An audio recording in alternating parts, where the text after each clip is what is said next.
Bom, glória a Deus que a gente vai poder estudar a palavra de Deus e feliz Dia dos Pais, né? Glória a Deus, né? Deus tem nos dado uma missão, né? E é uma missão muito especial, né? Muito especial.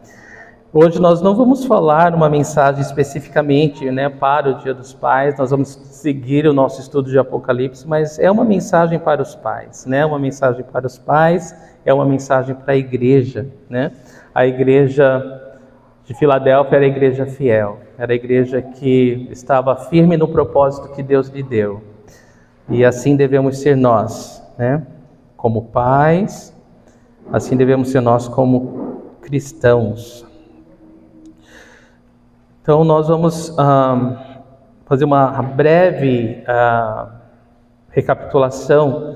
Nós estamos estudando o livro de Apocalipse e o tema é a revelação de Jesus Cristo. O versículo tema é Apocalipse 1:7, que diz: Eis que ele vem com as nuvens e todo olho verá, até mesmo aqueles que o traspassaram, e todos os povos da terra se lamentarão por causa dele. Assim será. Amém. Então, na semana passada, nós estudamos a igreja de Sardes e aprendemos muito com a carta de Jesus a essa igreja. Sardes era a igreja que tinha a aparência de estar viva, mas estava morta, né? E algumas coisas que eu pontuei para a gente relembrar. O homem vê a aparência, mas Deus o coração. Enquanto o homem se preocupa com a reputação, Deus está interessado no nosso caráter. Reputação é que as pessoas pensam de você. Caráter é o que você é quando você está sozinho. A igreja de Sardes tinha a aparência de viva, mas aos olhos de Deus ela estava morta. Viver para nós mesmos sem relacionamento com Jesus significa estar morto espiritualmente. Jesus nos dá vida abundante para vivermos com Ele para os propósitos eternos dele. Amém? Do reino de Deus. Amém? Então hoje nós vamos ver a igreja de Filadélfia. Nós estamos quase no final da lista das 7 igrejas, né? Faltando apenas Laodiceia, Deus permitindo, no próximo domingo. Mas nós vamos aprender hoje, através da carta de Jesus, à igreja de Filadélfia. Filadélfia é a igreja do amor fraternal. Nossa, como a gente ansiou para chegar nessa igreja.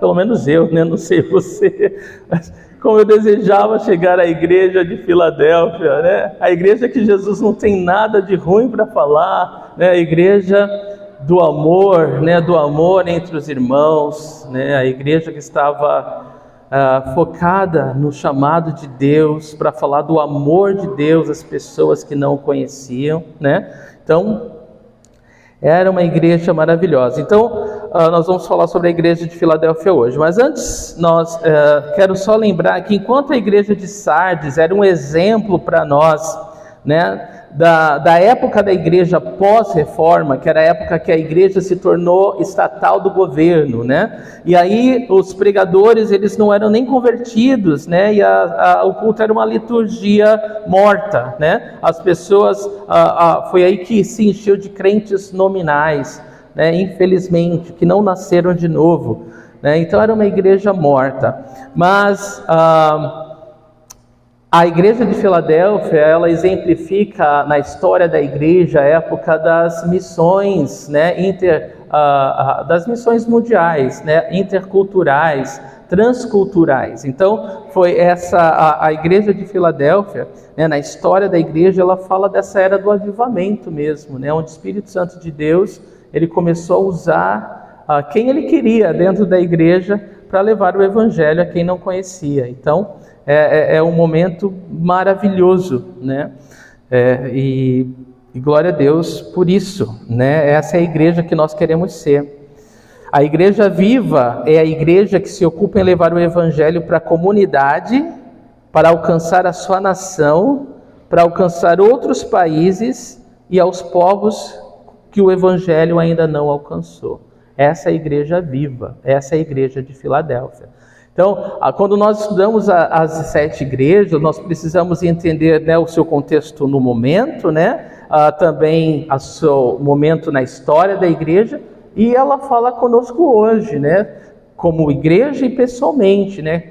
Então, Deus está falando conosco, né, Deus está falando conosco, né? Não é o que igreja você é, mas o que Deus está falando através dessa igreja a você, né? E é isso que nós queremos ouvir, né? O que o Espírito diz à igreja, o que o Espírito tem a dizer para cada um de nós hoje, individualmente também.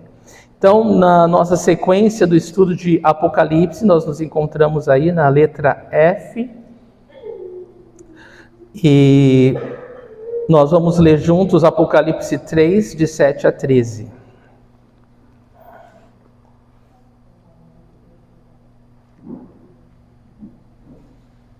Diz assim: ao anjo da igreja em Filadélfia escreva: essas são as palavras daquele que é santo e verdadeiro, que tem a chave de Davi.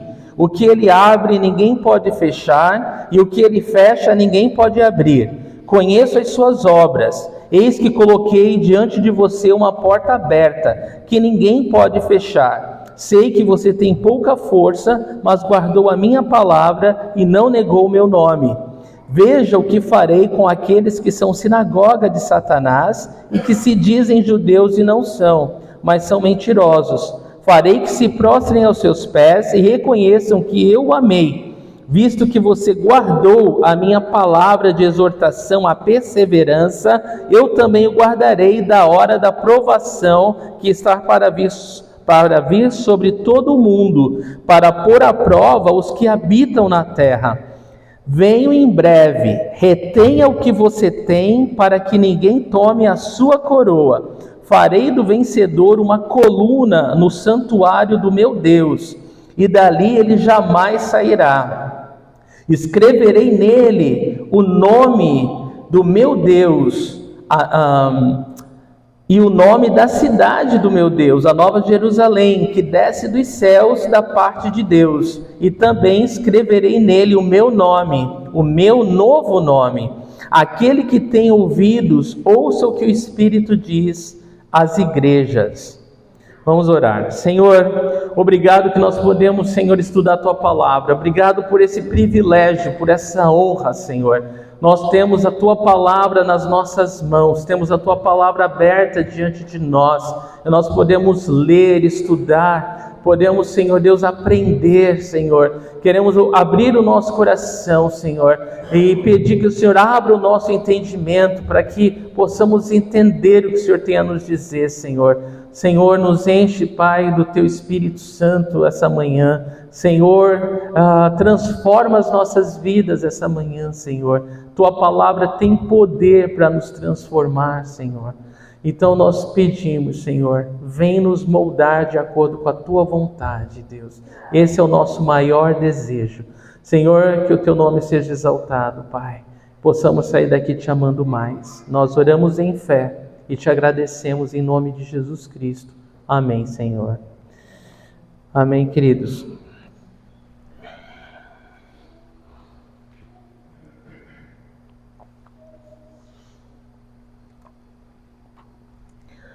O tema da mensagem dessa manhã é a Igreja Fiel. Ia vir noite, mas eu lembrei, falei manhã. Então, glória a Deus. A Igreja Fiel. Apocalipse 3, versículo 7. Ao anjo da igreja em Filadélfia, escreva. Então, eu quero falar primeiro da cidade de Filadélfia, e depois nós falamos da igreja de Filadélfia. Então, essa mensagem à igreja de Filadélfia, ela é a mais diferente, né, das demais igrejas. É claro que o Senhor também não tinha nada ruim, nada mal para falar da igreja de Esmirna, mas Filadélfia é a igreja que só recebe louvor da parte de Deus, né, elogios da parte do Senhor. Ela recebe uma exortação também, nós vamos ver, mas o Senhor não tem nada que está entristecido, nada para reclamar sobre essa igreja. Então ela nos chama a atenção, porque essa igreja, ela é uma igreja fiel à palavra do Senhor e ao nome do Senhor. Ela ama Jesus e ama a palavra de Deus. Então isso é muito tremendo. A palavra Filadélfia significa amor fraternal ou amor entre os irmãos. Aparece 7 vezes no Novo Testamento, sendo a 7ª vez aqui em Apocalipse, e é o único lugar que aparece dando o nome de uma cidade. Então, o amor fraternal é algo importante para nós, né? Para nós cristãos. É algo que nós somos instruídos na palavra de Deus a viver. Nós temos vários versículos que falam para nos amar uns aos outros, né? Cada um, se eu pedir para você falar um versículo, você vai falar, né? Qual o versículo que vem à sua mente sobre amar uns aos outros agora? Faz um teste. Se não vier nenhum, misericórdia, mas sempre vem um, né? Sempre vem um versículo, né? Sobre amar o outro, amar o próximo, como a nós mesmos, ou para... Essa é a marca do cristão, né? O amor. Muito bem. Em 1 Tessalonicenses 4:9, nós lemos assim: quanto ao amor fraternal, não precisamos escrever-lhes, pois vocês mesmos já foram ensinados por Deus a se amarem uns aos outros. Eu escolhi esse versículo porque ele mostra para nós o que acontece quando nós nascemos de novo. O amor de Deus, ele é derramado em nossos corações pelo Espírito Santo. Então, automaticamente, imediatamente, nós passamos a ter um senso de pertencer, de família. E é incrível isso, né? É o próprio Espírito que nos ensina, que nos dá esse amor. Nós começamos a olhar para o outro como parte, né? Nós fomos unidos no corpo de Cristo, né? Então nós olhamos um para o outro como irmão, como irmã, e nós oramos e nós queremos ver o bem desse irmão. Então, quando esse irmão tá passando por um momento difícil, nós também nos compadecemos, nós também sentimos, nós lutamos juntos em oração, nós nos esforçamos para fazer qualquer coisa para ajudar esse irmão, porque existe agora um amor que não é humano, um amor que é divino, né? Um amor que vem do céu. E isso é incrível, né? E isso é exatamente o que acontece no nosso coração quando nós nascemos de novo. É interessante, se eu parar para lembrar, quando eu conheci Jesus, eu estava em casa, né? A moça que me falou do Senhor estudava comigo, ela pediu para abrir a Bíblia, vocês sabem a história, uma Bíblia católica que eu tinha lá em casa, aberta no Salmo 91, toda cheia de poeira. Eu falei, eu só tenho essa, serve? Ela falou, serve, Deus vai falar com você. Aí eu abri lá João 15,16, não é você que me escolhe, mas eu que te escolhi para ir, né? Ir e produzir fruto, né? E aí tudo que você pediu ao Pai, no meu nome Ele vai te conceder. E aquilo entrou no meu coração e transformou a minha vida. A primeira coisa que eu falei para ela é assim, em lágrimas: o Senhor fala com mais alguém assim? E ela falou, fala. Eu falei, onde eles estão? Eu quero conhecer esse povo. Onde que está o povo que ouve Deus? Onde está o povo que conhece esse amor de Deus? Onde está o povo que tem contato com esse Deus? Porque eu quero estar junto deles.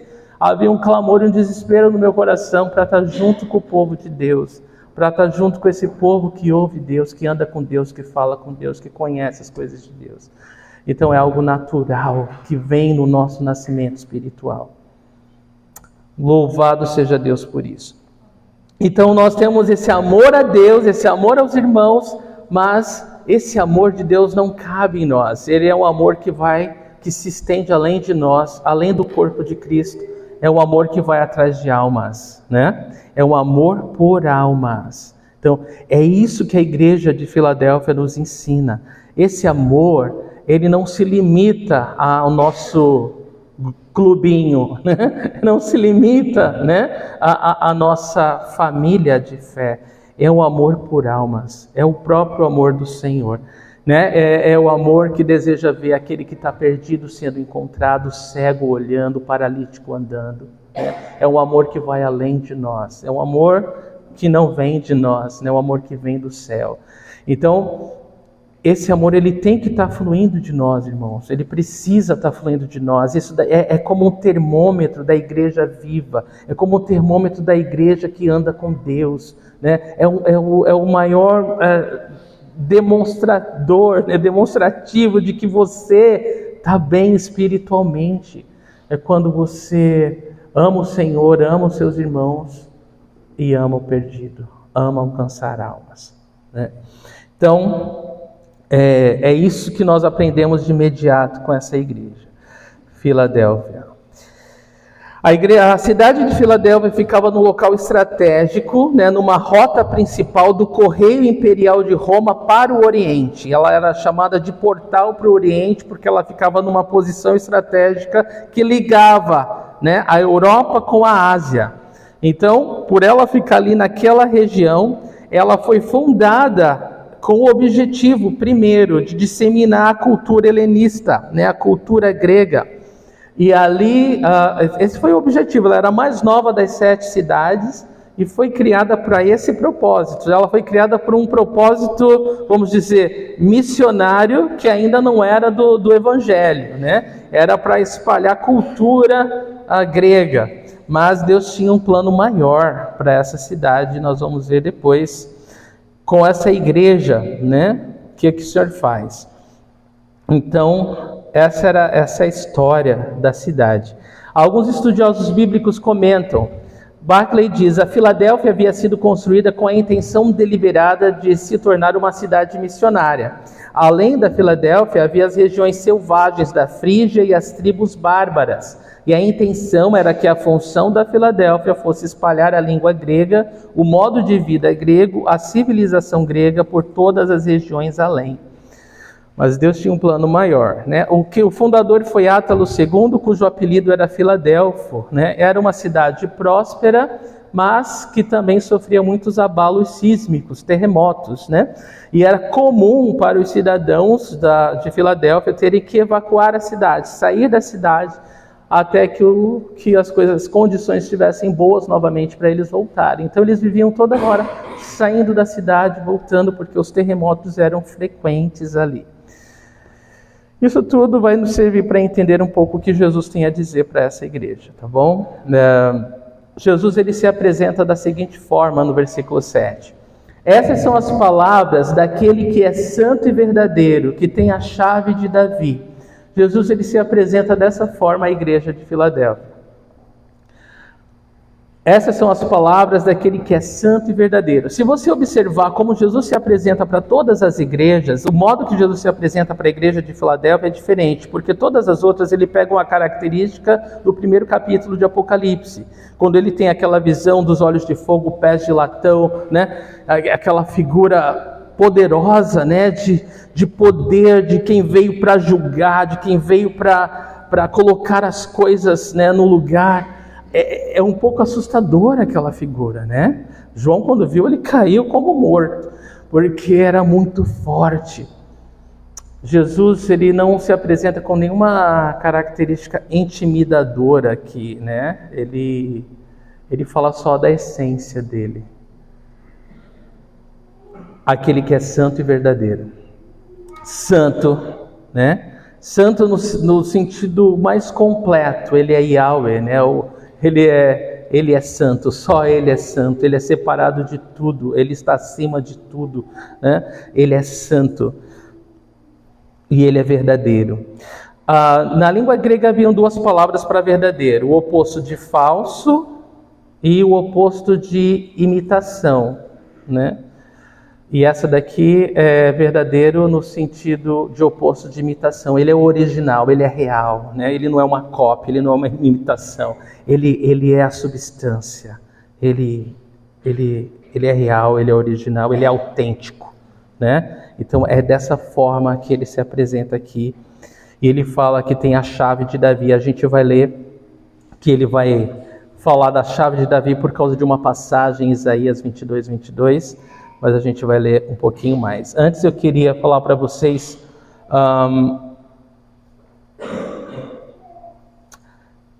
algumas informações extras, adicionais. Naquela época haviam, na própria cidade de Filadélfia, haviam vários templos, né? E chamavam até de Filadélfia de Pequena Atenas, porque eram templos lindos, monumentais. Era uma cidade bem linda, os edifícios eram lindos. E eles construíam muito rápido, porque a igreja era muito próspera, né? Então, não tinha essa dificuldade. Mas, por causa dos deuses, né? Um monte de deuses lá da época, eles de Roma, eles adoravam, eles vendiam muitas estatuetas desses deuses. E eu acredito quando ele fala, eu sou autêntico, eu sou real. eu sou verdadeiro. Ele está falando, eu não sou uma réplica de uma coisa falsa, né? Ele é o Deus, Yahweh, é o único Deus, o todo-poderoso Deus, né? E uma coisa importante, ele fala da santidade e da verdade, né? Não há como viver na verdade sem conhecer a Deus, né? Não tem como ser verdadeiro, né? Ou santo, não tem como ser santo sem ser verdadeiro, né? E não tem como ser verdadeiro sem a santidade de Deus. Então, Ele é o único que nos santifica, Ele é o único que nos diz ser o caminho, a verdade e a vida. Ele é o único que nós devemos conhecer e viver. Amém? Não há outro. E aí no final ele completa, né, falando da chave de Davi, dizendo que o que ele abre, ninguém pode fechar, e o que ele fecha, ninguém pode abrir. Então, assim é como ele se apresenta. Você lembra que a cidade de Filadélfia, né, era como um portal para o Oriente? Exatamente disso que Jesus está falando. O Senhor deu à igreja em Filadélfia uma oportunidade, né, incrível de falar do amor dele, né, de ganhar almas, de falar do Evangelho. E a igreja estava aproveitando essa oportunidade. A igreja de Filadélfia, ela estava falando do amor de Deus, né, para muita gente. E essa era a porta que ele tinha colocado lá, ia ficar aberta por tanto quanto o Senhor quisesse. E essa passagem, o modo que ele se apresenta, vem de Isaías 22, 22. Mas ali fala de Eliaquim como servo do rei, né, de Israel. E ali o Senhor fala o seguinte, esse Eliaquim, né, ele acaba sendo um tipo, né, de Cristo nesse sentido. Diz assim: porei sobre os ombros dele a chave do reino de Davi. O que ele abrir, ninguém conseguirá fechar, e o que ele fechar, ninguém conseguirá abrir. Né?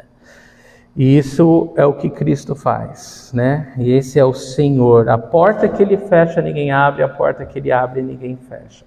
Né? Seja ela qual sentido for. O Senhor é o único, né, que pode nos dar oportunidades ou encerrar essas oportunidades. Portas são oportunidades, né? Cada porta de emprego é uma oportunidade, né? Não sei se você já parou para pensar nisso. Quantas pessoas você pode falar do amor de Deus, né? Através da sua profissão, do local que você trabalha. O Senhor precisa dos seus filhos em todas as esferas da sociedade, em todos os locais, para que possa testemunhar do seu amor, da sua verdade, da sua santidade. Então é isso.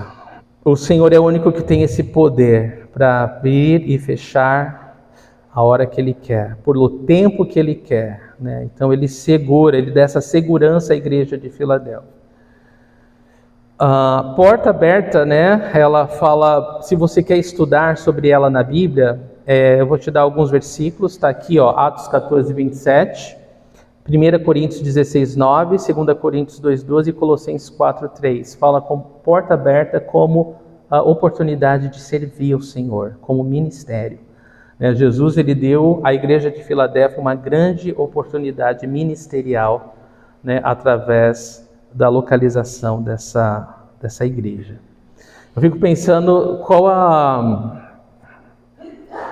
quando Deus olha para nós aqui, né? O Senhor nos colocou aqui num bairro super residencial, né? Não é numa avenida movimentada, né? Não é no alto de uma montanha, né? Ele nos colocou no meio de pessoas, né? No meio de gente. E eu creio, irmãos, que Ele nos colocou aqui para a gente fazer diferença, né? Nesse bairro, nessas vidas, né? E eu creio que o Senhor está fazendo uma obra que é além do que a gente pode ver hoje. Então, peço que vocês continuem orando, que Deus está trabalhando, né? Versículo 8. O que Jesus fala à igreja de Filadélfia? Conheço as suas obras. Jesus, ele fala isso a todas as igrejas, né? Eu conheço as suas obras, né? Ele é aquele que sonda, que conhece, que tudo vê, que tudo sabe, né? Conheço as suas obras. Isso traz paz ao nosso coração, né? Ele nos vê, ainda que ninguém te veja, Ele te vê. E Ele diz aqui: eis que coloquei diante de você uma porta aberta que ninguém pode fechar. Então essa porta aberta é a porta da oportunidade de falar do amor dEle, né? De disseminar o Evangelho da graça de Deus. E essa porta ninguém vai poder fechar. Eu fico pensando quantas portas o Senhor abre nas nossas vidas e nós nem vemos. Não é verdade? É possível, não é? Que Deus está abrindo portas e nós nem percebemos que tem uma grande oportunidade ali de falar do amor de Deus, de fazer diferença, né? De conhecer pessoas novas e salgar, né? Fazer diferença na vida delas, né? Então o Senhor, Ele abre portas, e nós precisamos orar para que o Senhor abra nossos olhos, né? Para que a gente possa ver as portas que o Senhor tem aberto para nós falarmos do amor dEle. A igreja de Filadélfia, ela tinha passado por momentos difíceis também, porque sempre onde tem oportunidades, sempre onde tem uma porta aberta, o que também tem? Obstáculos, né? Dificuldades, né? O Satanás, ele vai não vai querer, é oposição, né? Então sempre vai ter oposição. Então não era diferente com a igreja de Filadélfia. A gente vai ver aqui que haviam os judeus que estavam difamando, né? Jesus chama de sinagoga de Satanás, né? Porque a nossa luta não é contra a carne ou sangue, a nossa luta é contra, né, as hostes espirituais da maldade nas regiões celestiais. Era o próprio diabo que usa pessoas, né, infelizmente. Ele vai usar pessoas para se opor à obra de Deus, o trabalho de Deus, o povo de Deus.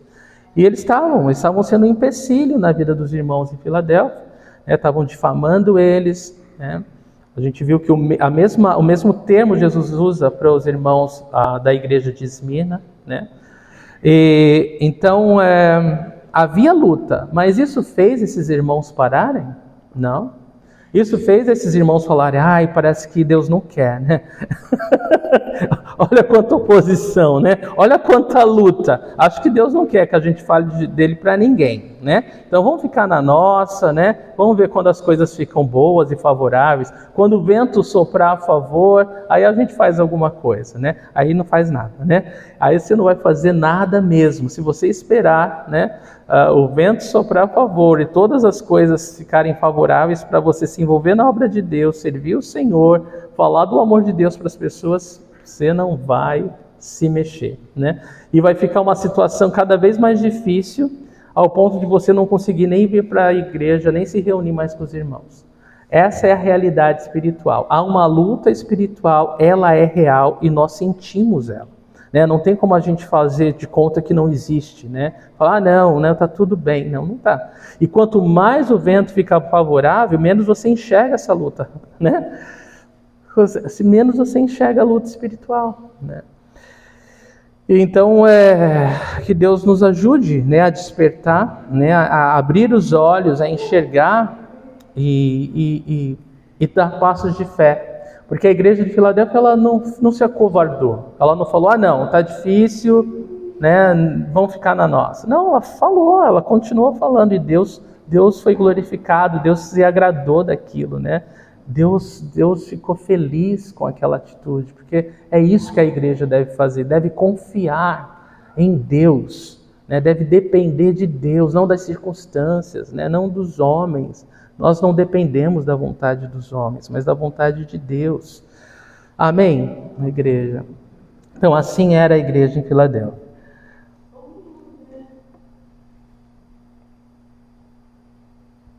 Então, Jesus usou a igreja de Filadélfia agora para ser um portal para disseminar o Evangelho, né? E eles estavam fazendo isso muito bem.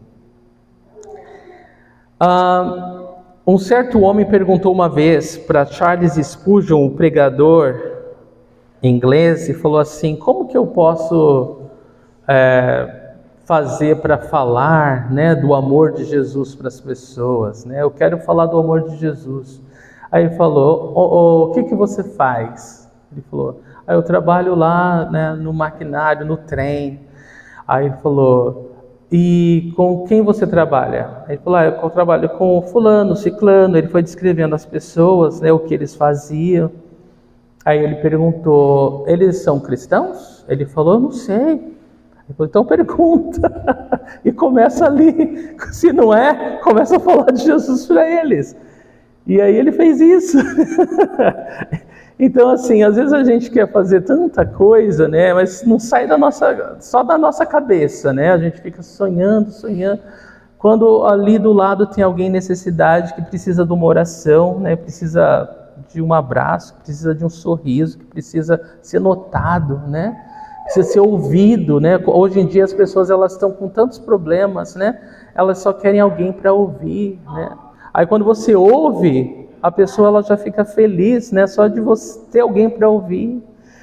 Então nós podemos, irmãos, fazer a diferença nesse mundo, né? Esse mundo, nossa, essa semana com a equipe foi incrível, porque a gente viu os peixes pulando no barco, literalmente, né? Os peixes estavam pulando no barco. As pessoas estão com fome e sede de Deus. Em toda casa que a gente foi, em cada oportunidade que a gente teve, as pessoas receberam muito bem.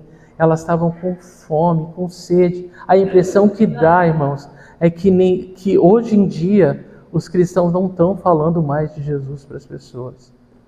Essa foi a figura clara que a gente teve essa semana. A gente teve que ir nas casas das pessoas para falar do amor de Jesus para elas. E elas são cercadas muitas vezes de cristãos, sabe? Então, assim... E muitas vezes não, né? Muitas vezes a gente só precisa... Sabe quando o profeta não tem honra na sua própria casa? Exatamente. A gente precisa de alguém de fora para falar o que a gente está cansado de falar e a pessoa entender, né? Isso acontece muito, né? Mas o que a gente teve de pessoas, é sério, gente, que ficaram surpresas de ouvir do que Jesus fez por elas, foi incrível. Então, a gente louva a Deus por isso. Mas olha, que a gente faça a diferença, né? Que a gente aproveite as oportunidades, em nome de Jesus.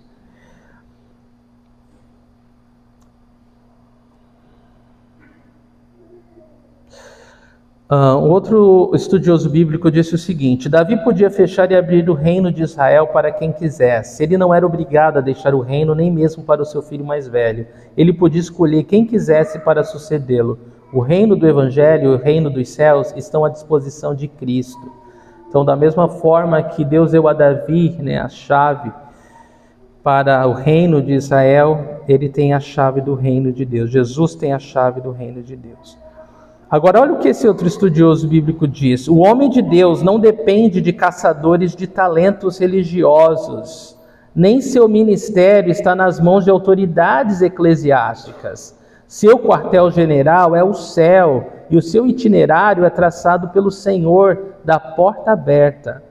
Então, irmãos, o Senhor da porta aberta te chama, o Senhor da porta aberta te convoca. Você não depende de autoridades eclesiásticas. Isso serve para quando a gente ouve assim: eu não faço nada, a minha igreja não faz nada. Mas você serve a Jesus e você tem que ouvir Jesus. E o que Jesus está falando você tem que fazer, porque quem vai prestar contas para Ele é cada um de nós individualmente, né? Você não vai ter que culpar a igreja ou outro por aquilo que você não fez, né? Que Jesus queria que você fizesse e você não fez. Então, cada um vai responder por si. Então, Ele é o nosso comandante. Você tem que ouvi-lo e obedecê-lo, né? E Ele vai usar todos nós, né? E uma coisa linda nessa semana é que todos puderam falar do amor de Jesus, experimentar isso e ver como é bom, né? Como é bom e como as pessoas, elas estão abertas para responder. Às vezes você acha que você precisa fazer uma graduação, né, para poder falar de Jesus. Não. Você tem que falar daquilo que Ele fez na sua vida, né? Que não há como a pessoa contestar. E ela vai ver Ele é real e vivo, né? E vai querer servi-lo e conhecê-lo também. Bom, Morris fala o seguinte: pelo fato de Jesus ter aberto a porta, Ele recebe a glória por isso. Nem riqueza ou influência, nem esquemas promocionais, nem a eloquência de seu púlpito, nem as harmonias de seus músicos podem lhe dar um ministério eficaz. Somente o Senhor abre a porta, somente o Senhor dá o crescimento. Então nós aprendemos com o Senhor da porta aberta que tudo vem dele, né? Nós somos simplesmente servos dele, estamos à disposição dele. Mas quem faz a obra é ele, né? Ele é o Senhor da porta aberta, ele dá o crescimento, é ele quem salva, é ele quem transforma, é ele quem faz tudo. Ainda no versículo 8, sei que você tem pouca força, Jesus está falando à igreja, mas guardou a minha palavra e não negou o meu nome. A igreja de Filadélfia, ela tinha pouca força. Isso, pouca força, não significa algo ruim, não. Essa pouca força significa que ela tinha força suficiente para reconhecer, prestem atenção nisso, que não podia fazer nada sozinha. Essa pouca força se refere que a igreja em Filadélfia, ela tinha força suficiente para depender de Deus, para confiar em Deus, para clamar a Deus. Irmãos, nós aprendemos com o apóstolo Paulo isso, né? Quando eu sou fraco, é aí que sou forte, porque o poder de Deus se aperfeiçoa na nossa fraqueza, amém? Então essa era a realidade dessa igreja, era uma igreja que tinha pouca força, e isso Jesus não fala que é ruim, porque ela tinha força suficiente para depender de Deus, ela tinha força suficiente para reconhecer que não podia fazer nada sozinha. Nós, igreja, nós cristãos, erramos muito quando achamos que somos fortes demais, poderosos demais, inteligentes demais, capacitados demais para fazer as coisas de Deus. E aí que está o problema, né? E o Senhor fala, então vai, né? Bonzão, vai lá. Então não é desse modo, né? Vou repetir. Jesus diz, sei que você tem pouca força, mas guardou a minha palavra e não negou o meu nome. Então, 3 coisas importantes aqui. Primeiro, ele reconhecia que tinha pouca força. A igreja reconhecia que tinha pouca força para buscar dependência de Deus. Segundo, guardou a palavra de Deus. Isso é chave para todos nós, né? Nós temos que guardar a palavra de Deus em nosso coração para não viver contra Deus, para não pecar contra Deus. E também não negou o seu nome, não negou o nome do Senhor, né? Às vezes é possível nós estarmos agarrados à palavra de Deus e negarmos o nome de Jesus com as nossas atitudes. Muitos fazem isso, é muito comum fazer isso. A igreja em Filadélfia, Jesus elogia essa igreja, porque ela vivia de acordo com o que cria. Ela não falava uma coisa e vivia outra, né? Ele aguardava a palavra de Deus e vivia essa palavra, né? Então é assim que nós não negamos o nome do Senhor. Quando nós vivemos a palavra de Deus, nós vivemos o que nós cremos. Às vezes a gente acha que só vamos negar Jesus se a gente estiver para morrer, né? E alguém fala, nega Jesus agora. Não, nós negamos Jesus quando nós não vivemos de acordo com a palavra de Deus. Nós que conhecemos Ele. Eu quero ler novamente. Podemos ser fortes demais, grandes demais ou muito seguros de nós mesmos para que Deus realmente nos use. A igreja de Filadélfia tinha essa pobreza de espírito, né? Era forte o suficiente para reconhecer que precisava de Deus. Isso me lembra Mateus 5,3, que diz que bem-aventurados os pobres em espírito, pois deles é o reino dos céus. Pobre de espírito é aquele que reconhece a sua necessidade espiritual de Deus. Nós devemos reconhecer isso diariamente. Um comentarista bíblico, Ravina, disse o seguinte: não se trata de uma questão de grande força, nem de grande habilidade, mas de grande confiança em Deus. Sansão tinha grande habilidade, mas pouca confiança.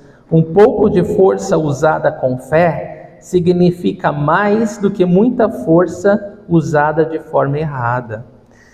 Então, o mais importante para Deus é nós termos essa dependência dele, né? Nós temos a força suficiente para buscá-lo, para nos refugiarmos nele. 2 Coríntios 12:9. Mas ele me disse, minha graça é suficiente para você, pois o meu poder se aperfeiçoa na fraqueza. Portanto, diz Paulo, eu me gloriarei ainda mais alegremente em minhas fraquezas, para que o poder de Cristo repouse em mim. Não é incrível que Deus não exige perfeição de nós, mas dependência, fé, confiança? É isso que o Senhor espera de nós, né? Não perfeição, mas dependência, confiança, né? É só isso que Ele espera.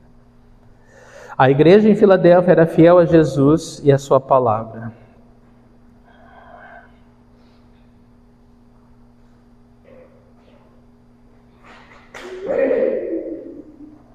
Agora eu quero rever com vocês 3 características da igreja de Filadélfia que nós precisamos atentar e imitar, tá bom? A igreja em Filadélfia, ela tinha uma oportunidade evangelística, né? O Senhor colocou diante dela uma porta, né? Então ela tinha oportunidade para servir o Senhor. A igreja em Filadélfia, ela tinha confiança em Deus. Você tem pouca força. Ela tinha força suficiente para depender de Deus. E a igreja de Filadélfia, ela era uma igreja fiel.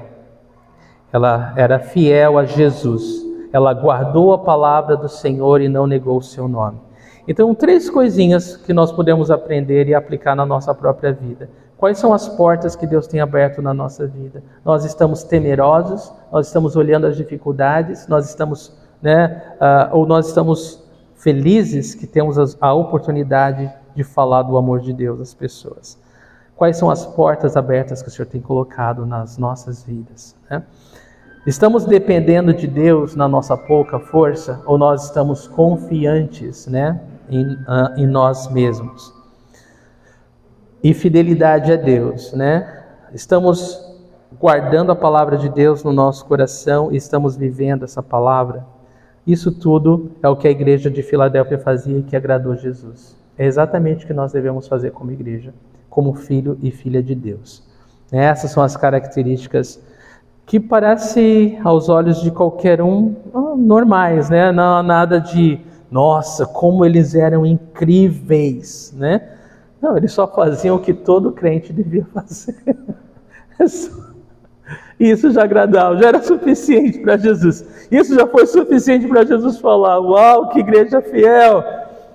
E falar tudo que ele vai falar ainda agora para ela. Era só isso, né? Respondeu o amor de Jesus. Ele é tão digno, né? Ele é tão digno da nossa vida por completo. Banhouse falou assim, a igreja de Filadélfia é louvada por guardar a palavra do Senhor e não negar seu nome. O sucesso no trabalho cristão não deve ser medido por nenhum outro padrão de realização. Não é a ascensão na posição eclesiástica, né? Não é o teu título, em outras palavras. Não é o número de novos edifícios que foram construídos pelo ministério de um homem. Não são as multidões que se aglomeram para ouvir qualquer voz humana. Todas essas coisas são frequentemente usadas como parâmetros de sucesso, mas são medidas terrenas e não celestiais. Na medida celestial, na perspectiva de Deus, Ele quer ver fé, Ele quer ver dependência, Ele quer ver a gente ativo usando cada oportunidade de porta aberta para falar do amor dele para alguém. É isso. Que diferença, né? Que perspectiva diferente. E é isso que ele olha. A gente vai querer viver para agradar homens ou a Deus, né? Nós escolhemos. Então é isso. A igreja de Filadélfia não era uma igreja grande, não era uma igreja muito forte, no entanto, era uma igreja fiel, né? Se mantinha firme a Deus, se mantinha firme a sua palavra, e a gente aprende que não é o tamanho, né, da igreja que vai fazer a diferença, não é a força da igreja que vai determinar o sucesso do seu ministério, mas é a sua fé na autoridade, no chamado do Senhor. Deus sempre vai nos capacitar a cumprir a sua vontade, né? Se você tem uma porta aberta e você está com medo, né? Você tem que trocar esse medo por fé. Deus, Ele capacita a gente, né? Ele quer que a gente dê passos de fé e que a gente se arrisque, sim, né, em obediência a Ele. Ele vai nos honrar, vai honrar a nossa fé, porque não é por algo para nós, é algo para a glória dEle, é para que outras vidas sejam libertas do poder do pecado e das garras de Satanás. Martinho Lutero, ele quando compôs Castelo Forte, um hino, né, é um hino famoso, ele disse assim: a minha força nada faz, sozinho estou perdido, o homem vitória traz, por Deus foi escolhido. Então, quando Deus escolhe, Ele faz a obra, né? Você não precisa temer a nada. Versículo 9. Veja o que farei com aqueles que são sinagoga de Satanás e que se dizem judeus e não são, mas são mentirosos. Farei que se prostrem aos seus pés e reconheçam que eu o amei. Então, depois de falar, né, para a igreja de Filadélfia, ele diz agora o que vai fazer. E ele diz aqui que ele conhece, né, aqueles que se opuseram ao trabalho deles. Eles eram judeus, era um grupo de judeus daquela cidade, que Jesus está chamando de sinagoga de Satanás, né, porque eles se dizem judeus, mas não são, falando que eles não estão ligados à fé de Abraão, né, eles são judeus nominais, mas não, né, na fé, e são mentirosos, né? E o que o Senhor vai fazer com eles? Eles estavam, para você entender, o que geralmente os judeus faziam com os cristãos? Eles menosprezavam, eles desprezavam, eles inventavam mentiras, né, calúnias contra os cristãos, para toda a cidade, para ter oposição contra eles, e eles não eram diferentes, era isso que eles estavam fazendo aqui com esses irmãos.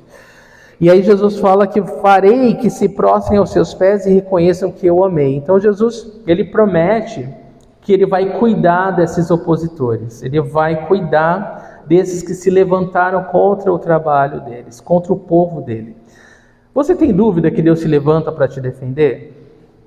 Não, que bom que você não tem dúvida, porque ele se levanta para defender os seus. E principalmente quando nós estamos comprometidos com o trabalho, né, com a obra de Deus, e queremos que pessoas conheçam a verdade do Evangelho. Então Jesus, ele vai se levantar e ele vai fazer com que esses judeus, né, que não são judeus, né, eles se prostrem, né, e aqui na verdade Jesus, ele vai transformar o coração deles, né, porque eles vão passar de perseguidores, né, agora para fazer parte. Porque eles vão se prostrar aos pés para adorar a Deus. Ele vai pedir perdão para eles e vai reconhecer que eu o amei. Ou seja, vai reconhecer que Jesus Cristo ama a sua igreja. Então isso é tremendo, né? Geralmente, o que a gente deseja para aqueles que se opõem ao trabalho? Que Deus os elimine, né? Que caia fogo do céu, né? Que alguma coisa, que a terra se abra e eles sejam sucumbidos, né? É alguma coisa nesse sentido, né? Mas é tão lindo que a gente aprende aqui, ó. Jesus fala: eu vou mudar o coração deles. Eles vão me conhecer, eles vão se converter. Então, glória a Deus, eu estou aprendendo algo tremendo aqui. Eu posso orar pelos meus opositores, eu posso orar pelas pessoas que nos perseguem. Jesus falou isso no Sermão do Monte, né? Orar pelos que nos perseguem. E faz diferença? Faz. Jesus falou que ele vai trabalhar no coração dessas pessoas e que eles adorariam o Senhor, reconhecendo o amor dele pelo povo dele. Deus seja louvado, irmãos. Que a gente ore. Penso que é mais fácil desejar o mal, que a terra se abra, que fogo, porque a gente não tem trabalho, né? Mas se isso exige, né, oração, clamor, a gente vai fazer isso, porque a gente quer que Deus seja mais glorificado e não menos glorificado. Amém? Então é isso que Jesus está falando aqui. Deus fez uma obra. Vai ter oposição, falar do amor de Jesus, mas você não deve ter medo. Você tem que confiar que Deus vai fazer a obra dele e vai ser grandemente glorificado. As lutas para nós significam só uma coisa: oportunidade para Deus ser mais exaltado. Nada mais, né? Oportunidades da nossa fé crescer, a gente ficar mais forte na fé. É isso, irmãos, essa é a perspectiva de Deus.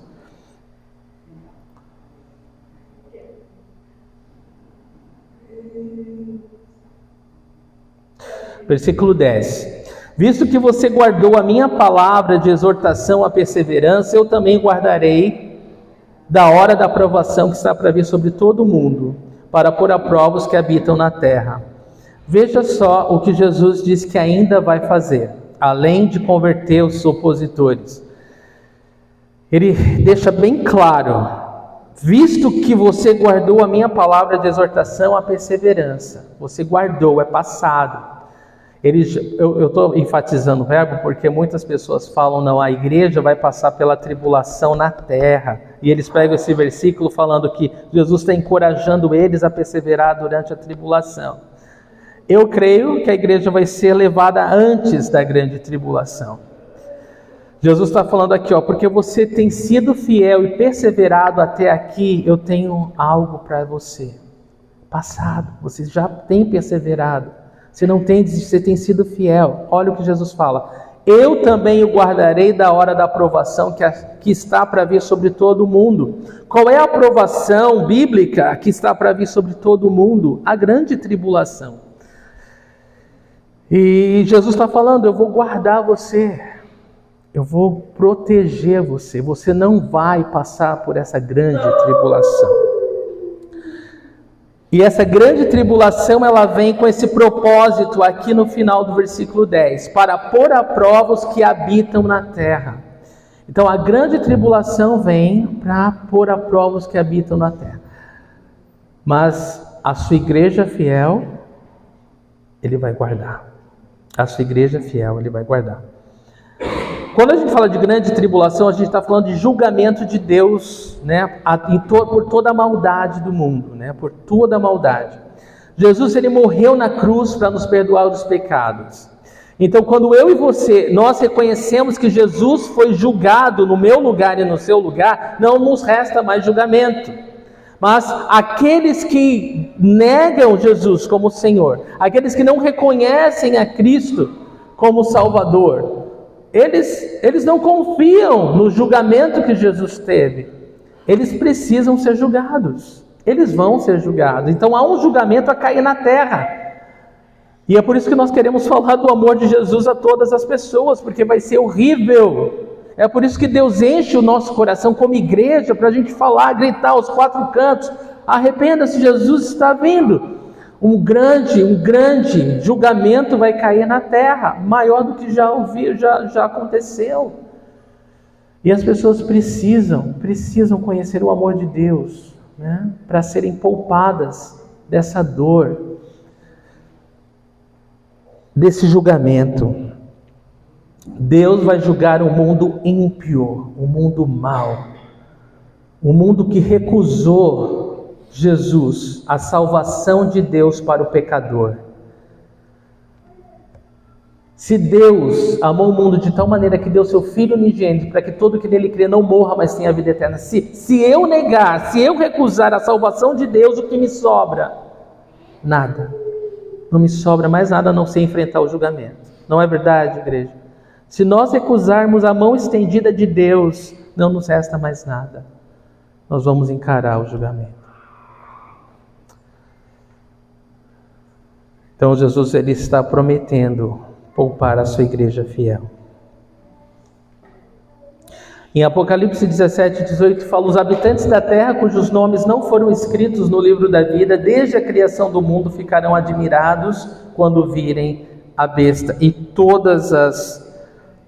o julgamento que segue a vinda da besta.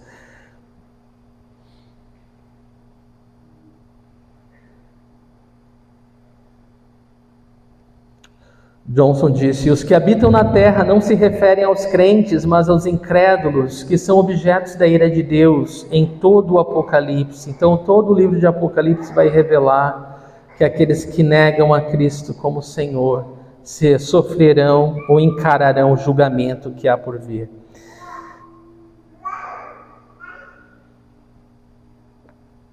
Então, Deus seja louvado, irmãos, por nós conhecermos a Cristo e temos a esperança de que Ele foi julgado no nosso lugar, né? Que Deus, Ele deu seu próprio Filho para levar toda a ira, né? Toda a ira divina sobre Ele, naquela cruz. Para que eu e você fôssemos poupados, né? E salvos. Estar, né? Acima, né? De todo julgamento, né? Salvos de todo julgamento, protegidos de todo o poder das trevas, do poder de Satanás, do poder do pecado. Jesus Cristo é o único que pode nos trazer tal salvação, nenhum outro pode. Deus seja louvado por isso, irmãos. O Walwood, um outro escritor, comentarista bíblico, falou que no que dizia respeito à igreja da Filadélfia, o arrebatamento da igreja foi apresentado a eles como uma esperança iminente. Então, quando Jesus dá essas palavras para os cristãos, para os irmãos em Filadélfia, eles veem como o refrigério da parte de Deus, né? O Senhor está falando, olha, eu vou te poupar disso, né? A terra vai ser julgada, mas eu vou poupar vocês disso. Que alegria, né? Que encorajamento para continuar servindo ao Senhor, para continuar falando ainda mais do amor dele. É assim deve ser conosco também, né? Toda essa certeza, essa confiança do amor de Deus, as promessas de Deus, deve nos fazer amar mais a Deus, né? Querer falar mais do seu amor.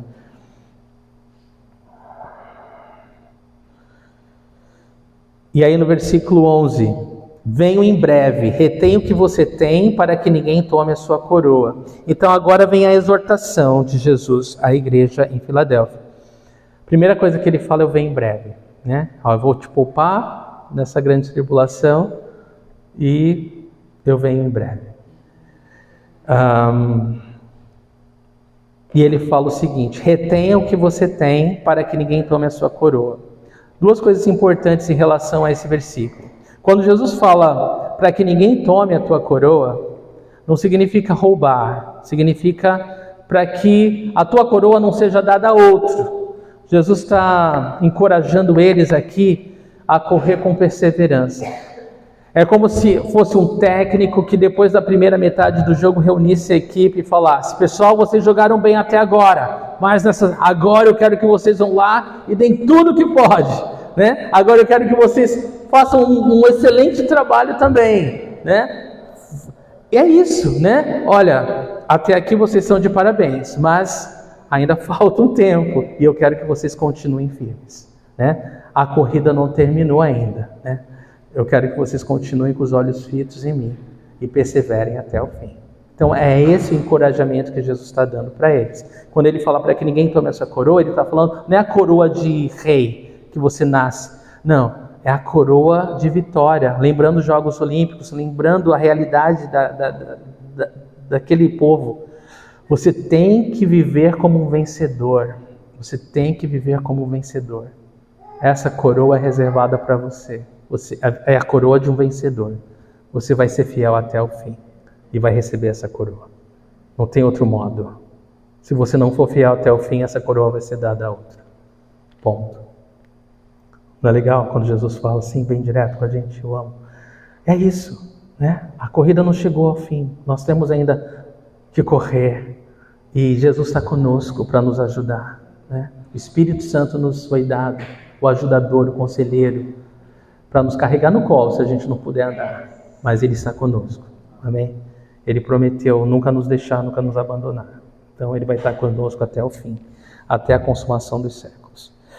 Então venho em breve, retenha o que você tem, para que ninguém tome a sua coroa. Então reter o que você tem é isso, continue firme, não mude, não se perca, não se distraia, continue firme, para que ninguém tome a sua coroa.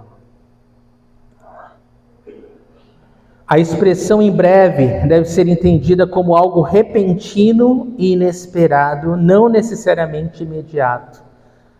Porque essas palavras são do Senhor para nós hoje, né? Continue firme, né? Eu venho em breve, né? Para que ninguém tome a sua coroa. Jesus pode vir amanhã, pode vir agora, né? Não há nada mais que nos impeça, né? Impeça o Senhor de vir, nada. Então Ele pode vir a qualquer momento. E é isso que significa em breve, de forma inesperada e repentina, né? Rápida e repentina. Então, quando acontecer vai ser imediato, vai ser rápido, né? Quando acontecer vai ser bum, estamos com Ele no céu, acabou. Esse mundo é uma página virada, né? Ficou para trás. Então vai ser rápido e vai ser repentino, tá bom? É isso que significa em breve.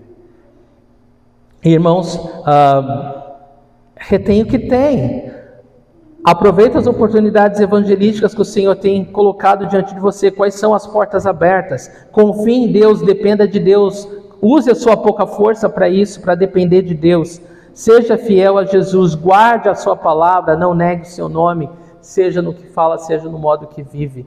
É isso, né? É isso que nós podemos reter o que temos, continuar fazendo essas coisas. É só isso que o Senhor espera de nós.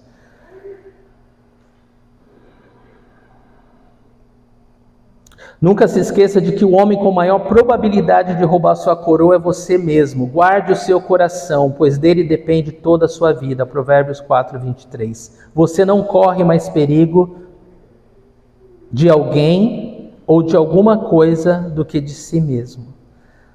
Então, o nosso maior inimigo é o nosso próprio eu, né? Então, nós temos que submeter o nosso coração intencionalmente, disciplina espiritual, para a gente poder vencer essa corrida, irmãos. Não pensa que se você se deixar ao Deus dará, isso vai fazer fluir alguma coisa boa na tua vida. Não, nós somos pecadores. Isso quer dizer que nós nos desviamos todo dia, rapidinho de Deus. Se nós queremos continuar no curso, nós temos que nos esforçar. Temos que estar na palavra, nos esforçar para estar em comunhão, nos esforçar para tudo. Não vai ser assim, fácil, né? Não vai ser assim, é tudo que eu quero agora. Não. Teu corpo vai falar, não quero orar, não quero ler a Bíblia. Agora que eu preciso mais ainda. É assim que funciona, né? Essa é o dia a dia do cristão, tá bom? Versículo 12. Farei do vencedor uma coluna no santuário do meu Deus e dali ele jamais sairá. Que promessa, né? Agora é a parte da promessa. Glória a Deus, né? Promessa maravilhosa. Jesus promete fazer do vencedor uma coluna no santuário de Deus e dali jamais sair. Olha só que tremendo, a gente está quase acabando. Você lembra que essa cidade em Filadélfia, ela vivia com abalos sísmicos, com terremotos? E eles tinham que ficar saindo e voltando o tempo todo. Quando acontecia um terremoto, a única coisa que sobrava na maior parte dos edifícios, sabe o que eram? As colunas. As colunas sobravam, elas eram fortes. Mas por que a coluna era forte? Por causa do fundamento. Se o fundamento é forte, a coluna ela vai ficar de pé. Então olha só que tremendo, quando eles voltavam ali, se encontravam só as colunas em pé, eles sabiam do que exatamente Jesus estava falando quando ele promete isso. Jesus está falando, eu farei do vencedor uma coluna no santuário do meu Deus e dali ele jamais vai sair.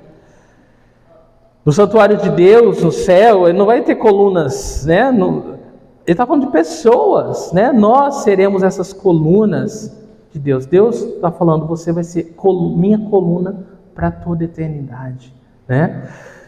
Isso é tremendo. Você não vai precisar mais sair, né? Vai ficar lá permanentemente, porque não vai ter terremoto e não vai ter nada que venha nos abalar. Nada, né? Nada vai fazer com que nós saiamos mais do santuário de Deus.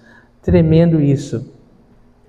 Se Jesus é o nosso alicerce hoje, nós vamos estar seguros, né? Nós temos essa segurança que nada vai nos abalar, amém? Ainda que a terra trema, né? Nós seremos inabaláveis. E ainda no versículo 12 diz, escreverei nele o nome do meu Deus e o nome da cidade do meu Deus, a Nova Jerusalém, que desce dos céus da parte de Deus, e também escreverei nele o meu novo nome. E nessa coluna, você como coluna no santuário de Deus, será 3 nomes escritos.